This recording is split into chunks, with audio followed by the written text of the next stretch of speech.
feelings between the sheets. Why am I caressing my mama's fat knees? 세상을 보는 지역의 눈. 여러분은 지금 황동현의 시선 집중과 함께하고 있습니다. 네, 황동현의 시선 집중 3부 시작합니다. 독감 의심 환자가 크게 증가하면서 전국적으로 감염 관리에 비상이 걸렸습니다. 자연스레 독감 치료제인 타미플루 처방도 늘었는데요. 최근 이 타미플루를 복용한 여중생이 아파트에서 추락해 숨지는 사고가 발생하면서 타미플루 복용 거부, 공포증을 호소하는 목소리가 높습니다. 타미플루의 정의와 효능을 정확히 알고 주의할 부분은 없는지 챙겨보는 시간 가져보겠습니다. 화순 전남대학교 병원 가정의학과 김연표 교수와 이야기 나눠봅니다. 안녕하십니까? 예, 안녕하세요. 네, 교수님, 타미플루가 먼저 어떤 치료제인지 소개해 주시죠. 예, 타미플루는 항바이러스 효과를 가진 약입니다. 네. 바이러스 감염이 되려면 우리 몸 안에서 바이러스가 증식할 수 있어야 되는데 타미플루는 이런 바이러스의 증식을 억제하는 효과를 가지고 있습니다. 네. 그래서 타미플루는 특히 계절성 인플루엔자 바이러스, 쉬운 말로 독감 바이러스의 효과가 좋아서 네. 독감 치료제로 알려져 있는 약입니다. 네, 독감 치료제로 알려져 있다. 근데 그 타미플루가 이렇게 알려지게 된 계기가 좀 있었죠? 예. 그래서 타미플루는 사실 1996년부터 팔리기 시작한 약입니다. 네. 꽤 오래된 약인데요. 그래서 이전까지는 독감 계열 바이러스를 치료할 수 있는 유일한 치료제였기 때문에 무분별하게 사용할 경우, 그러니까 내성 바이러스가 생길 걸 우려해서 환자의 생명이 위태로운 경우에 한해서만 선택적으로 쓰던 약이었습니다. 네. 근데 그러던 게, 그러니까 2009년 신종플루 사태 겪으면서, 그러니까 그때는 좀 많이 위험했었죠. 네. 일반 독감 환자에까지 쓰이기 시작하면서, 그래서 그 계기로 유명해진 것 같습니다. 네.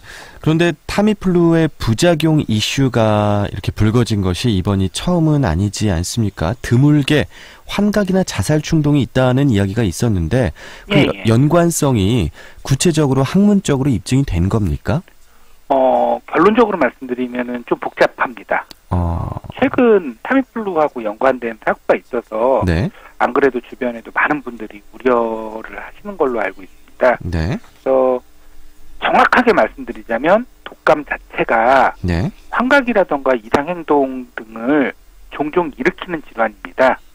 네. 예, 그 중에서도 그러니까 뇌의 성장이 완전히 끝나지 않은 10대의 경우에는 네. 특히 이런 부작용이 생기기 쉬운데요. 네. 그래서 여태까지 타미플루 복용과 관련된 자살 네. 사건은 네. 그러니까 아직까지는 우리나라랑 일본 두 나라에서만 보고됐는데 네. 피해자들을 보게 되면 독감 증상이 아주 심했던 10대 청소년이라는 공통점을 보이고 있습니다. 네. 그래서 자살 부작용이 네. 그러니까 두 나라에만 국한된 문제인데다가 네. 사례가 그렇게 많지 않아서 연관성을 명확하게 밝히기는 쉽지 않아 보이고요. 네. 하지만 그래도 만에 하나 그 앞에 말씀드렸던 경우 그 10대 청소년 같은 경우는 타미플루 복용할 때 네. 조심하는 것도 나쁘지는 않을 것 같습니다. 네. 이 타미플루를 복용했다고 해서 그런 증상이 일어난다기보다도 날 수도 있지만 독감 자체가 그런 증상을 일으키곤 한다. 예. 네, 그렇기 때문에 명확하게 연관성은 아직 찾을 수 없다라고 예. 조심스럽게 말씀을 해주셨는데요. 타미플루의 일반적인 부작용에 대해서는 뭐 소화기 부작용이 가장 많다고 구토, 설사, 두드러기, 두통 같은 게 나타나기도 한다는데 일각에서는 타미플루를 이제 먹지 말아라, 아예 안 먹어야 안전하다는 이야기를 하는데 이 말이 어떻게 복용을 안 하는 것이 옳을까요? 문제가 되는 부작용은 환각이랑 자살인데 앞에서 말씀드렸듯이 이런 문제가 독감 때문인지 약 때문인지 명확하게 밝혀지지 않았습니다. 네. 그래서 근데 이런 문제가 만약 독감 자체 때문이라면 어떻게 보면 더 치료를 해야 되는 상황일 수도 있거든요. 그렇죠. 예. 네. 거기다가 요즘 타미플루 말고 다른 항바이러스제도 있기 때문에 네. 뭐 그걸 쓰는 게 한 가지 방법일 수도 있습니다. 그러니까 치료 여부는 혼자 고민하지 마시고 네. 주치 씨랑 상담을 하시는 게 네. 가장 좋은 방법일 것 같습니다. 네. 그리고 타미플루를 상습적 이렇게 자주 복용하시는 분들 예. 이나 아니면 다른 약과 이제 좀 빨리 나으려고 금방 이게 저같이 말을 많이 하는 직업도 감기 독감이 오면은 빨리 낫기 위해서 이렇게 무리해서 약을 먹곤 하기도 하거든요. 예. 그런 혼용 복용 한 번에 많이 먹는다는 그런 거는 문제가 되겠죠, 아무래도. 그러니까 한 번에 많이 먹는 거는 문제가 될 것 같은데 네. 타미플루 자체가 사실은 그 다른 약들이랑 상호작용도 거의 없고 특별하게 다른 약들이랑 복용을 꺼리실 필요도 없거든요. 그렇습니까? 예, 사실은 어떻게 보면 굉장히 안전한 약입니다. 그런데 다만 임산부랑 수유부는 그 타미플루 영향을 받기 때문에 네. 그 처방 받기 전에 주치의한테 내가 임신했어요, 내가 수유 중입니다라고 그 여부를 말씀하시는 게 좋겠습니다. 네, 그렇군요.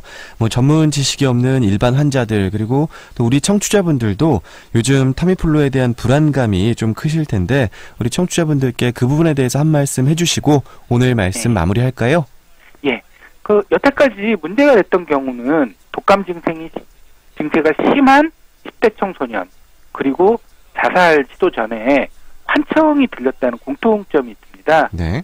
타미플루 복용 자체를 피할 필요는 없지만 우선 타미플루를 꼭 써야 되는 경우 10대 청소년 같은 경우에는 괜찮은지 주변에서 좀 자세히 지켜봐 줄 필요가 있고요. 네. 그리고 경우에 따라서는 다른 제재도 있기 때문에 꼭 타미플루를 고집할 필요 없이 그냥 다른 약을 쓰는 것도 방법일 수 있겠습니다. 네, 뭐 의사와의 정확한 상담이 중요하겠군요. 예, 그게 제일 중요하겠습니다. 네, 오늘 말씀 잘 들었습니다. 고맙습니다. 예, 감사합니다. 네, 화순 전남대학교 병원 가정의학과 김연표 교수와 이야기 나눴습니다.